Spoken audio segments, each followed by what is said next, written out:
መልኩ ያማረ ሆኖ ሲያስጠላ ይባላል ለምን ስነ ምግባሩ ስለተበላሸ በስነ ምግባር እኮ መልኩ ደግሞ እዚህም ግባ ማይባል ከሆነ ያማረ ስነ ምግባር ይሆንና እከሌ ሲያምር ደስ ሲል ይባላል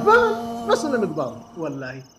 ስነ ምግባር ሲያምር ትወደዳለህ ስነ ምግባር ሲያስጠላ ትጠላለህ ውሸት ዛሬ የስነ ምግባር መበላሸት ነው ውሸት በንግዳችን ላይ ውሸት ጊዜ ያለፈባቸውን ዕቃዎችን ማስገባት የሚመታ ነገር እየመታ መሸጥ የስነ ምግባር መበላሸት ነው ውሸታችን ዛሬ እኮ በቃ ውሸታሞችን የሚያስንቅ ውሸቱ ነው አለ ስልክ ማንም ማየኝም ይደወላል የት ነህ አረ ደርሻለሁ የት ደርሻለሁ እዚህ ይላል እሱ ገና እኮ ቦታውን ንገረኝ እዚህ አውቶቡስ ተራ ነኝ እሱ ያለው ቦሌ ታክሲ ውስጥ ከሆነ ውሸታም ራሱ ውሸቱን እኮ እንትን ይጸየፋል ዞር ብሎ ያዩታል ምክንያቱም ውሸት ነው ነጭ ውሸት ማንም አይወደው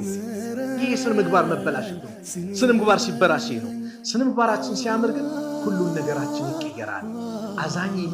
ትሆናለህ ምን ትላለህ የአላህ ባሪያዎች አንድ መገለጫ ባህሪ ሱረቱ አሊ ኢምራን ላይ እንደው በጣም ስነ ምግባራቸው ያማረ ተበድለው የሚሰጡት የሚከፍሉት መስዋዕት ከቁርአን ጋር የተያዘ የተከሰተ ታሪክ ላጋራችሁ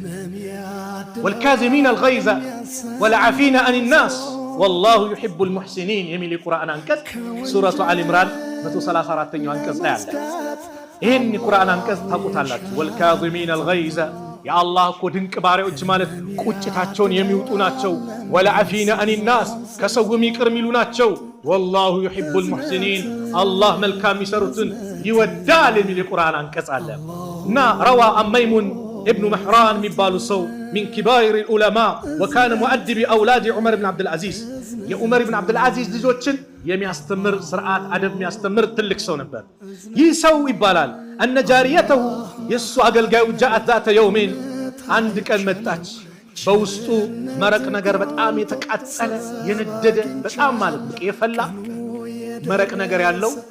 ወይ ፈሳሽ ማለት ነው በድስት ነው በእቃ ነገር ይዛ መጣች እሱ ዘንድ ደግሞ ወኢንዳው አضيافን ትላልቅ እንግዶች አሉ እሱ ዘንድ ተቀምጠዋል ከዛ በኋላ ልክ ሳታስብ ወደቀባትና እጁ ላይ